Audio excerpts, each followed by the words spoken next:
Hello everyone and welcome to Kentucky Brew Reviews. I'm Squash. Special K, and tonight we're doing Stone Imperial Star Fawker Hazy IPA. It is a stellar hazy double IPA. You don't see hazy doubles very often. No. It is vegan. In case you were worried about that. I know a lot of you guys that watch us. Yeah, if you really care about that. You can tell by looking at us that we are not vegan. I gotta say, I like the shirt. The can matches my shirt, actually. Yeah. But I like the can a lot. I like the name. I'd say that's probably the craziest shirt you've ever worn. Is it? You think so? Just color-wise. You know, my wife is like, you own 90 black shirts. Yeah. And about 5 gray shirts and 1 red and 1 blue shirt. That's what I like. That's so now I own 1 yellow shirt. Too. All right, I have more than that, but or a wider range than that. But most of my shirts, I would say, are black. Band shirts. I have a few. Take that back. I have a brown Buffalo Trace shirt. All my shirts are like sports or like rappers.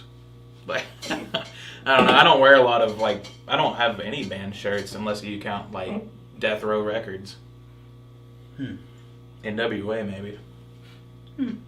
I do believe. It's nice on the nose.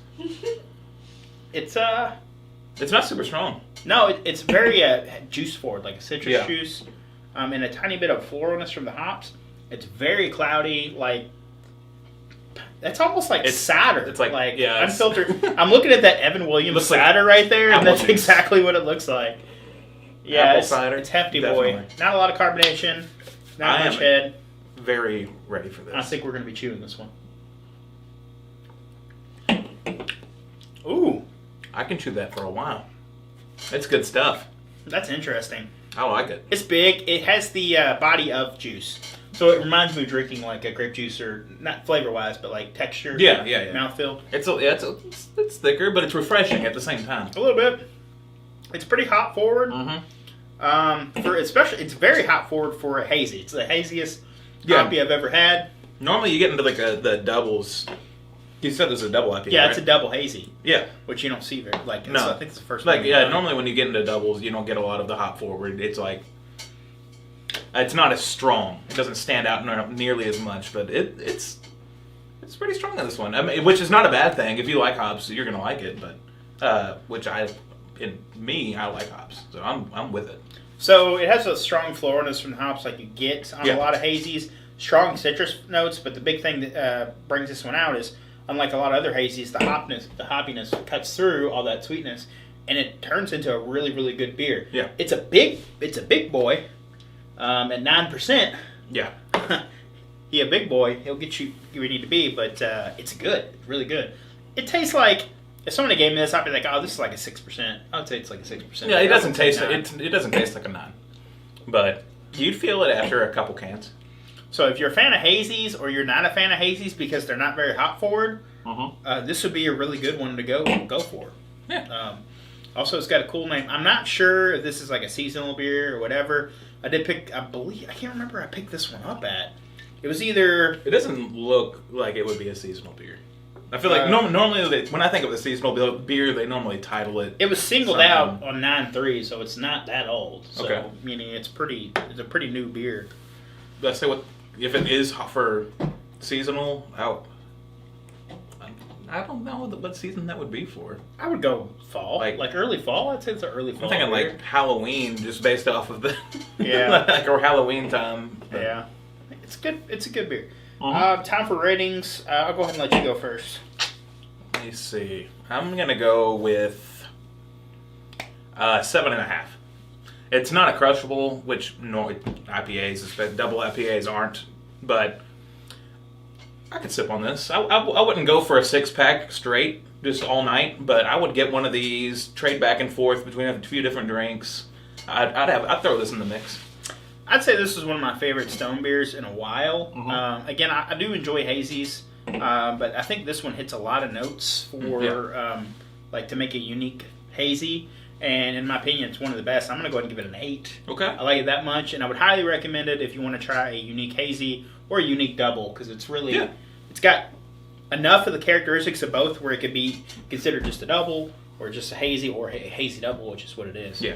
But it's absolutely great, and it's worth trying for sure. Price on it, I honestly do not remember. But it's Stone. So between $12 and $14 for 6-pack, if I had to guess. That's what I'm guessing. So there's better alternatives out there for that price. But it's worth a try. 9%er, I don't feel as bad for a 9%er. True. You know what I mean? Yeah, at 9% you can kick it up there, but it's worth a try. I'd recommend it. What about you? Definitely recommend it, especially like I said, if you're into hazies or you're into doubles. Definitely a good one. I wouldn't recommend this for a beginner, somebody new. No, if you're trying to get into IPAs, it's not your thing. It might be a little too girthy. Yeah, which this also I don't know how you are, but most nights if I'm going to start drinking, I'm going to start with something medium and then go up to an IPA. Like you want to drink it in the mid of the night because you want it to where you're still when you get buzzed, you don't really get a lot more of the flavor, so you want it right before you get that buzz. This is what should give you the buzz. I think to me it depends on how much I ate beforehand. Okay. If I haven't eaten much like I have now, I would be fine starting out with this. But otherwise, if I had ate dinner maybe an hour or two ago, I probably would have started with a pale ale or something. And exactly. Then maybe have one more heavier beer. Then that's when you switch to the Hams or the Miller Lite or Miller High Life or whatever you're drinking. That's normally my go-to is start with a pale ale, have one of these. It's funny because when I took pictures of the last stream of the beers, I posted a picture of Bud Select and all that Guinness I bought. Everybody's like, Bud Select. I'm like, yeah, but it was the cheapest beer there. That's why I bought it. I'm like, it doesn't. Once you've had 2 or 3 beers, it doesn't matter. Beer is beer. Yeah, once you're 2 or 3 in, nobody cares. It doesn't matter what you're drinking. No, and I do not judge people for that. Now, if you start buying Bud Light to fill in that role, then I will judge you. Well, I feel like there's no point in buying Bud Light when you can buy cheaper. Yeah, you can buy cheaper, better tasting, more flavorful, more full stuff. Yeah, Bud Select way more flavor than Bud Light. At that point, it just happened to be it was cheaper than Busch. Is the only reason I bought it because otherwise I would have bought Busch. And then Liquor Barn only sells ham sometimes. Yeah. And they want to charge $20 for $30, which I know everywhere else I can get it way cheaper. The only time I can find it is for $16 to $18 at Kroger. Kroger gets it for $15.99 on sale. If you go to Indiana, you can get it at Kroger over there for $13.99. Probably not driving an extra 30 minutes for $1 off, but I feel you. If I'm up there and I'm like... Well, you might be in Indiana anyway, you know? Yeah, that's right. Yeah, there might be reasons to go up there soon. Yeah. All right, well, that's been our episode. If there's something you'd like to see on the channel, you can leave a comment down below. Don't forget to hit that like button. I'm Special K. And I'm Squash. Thanks for watching.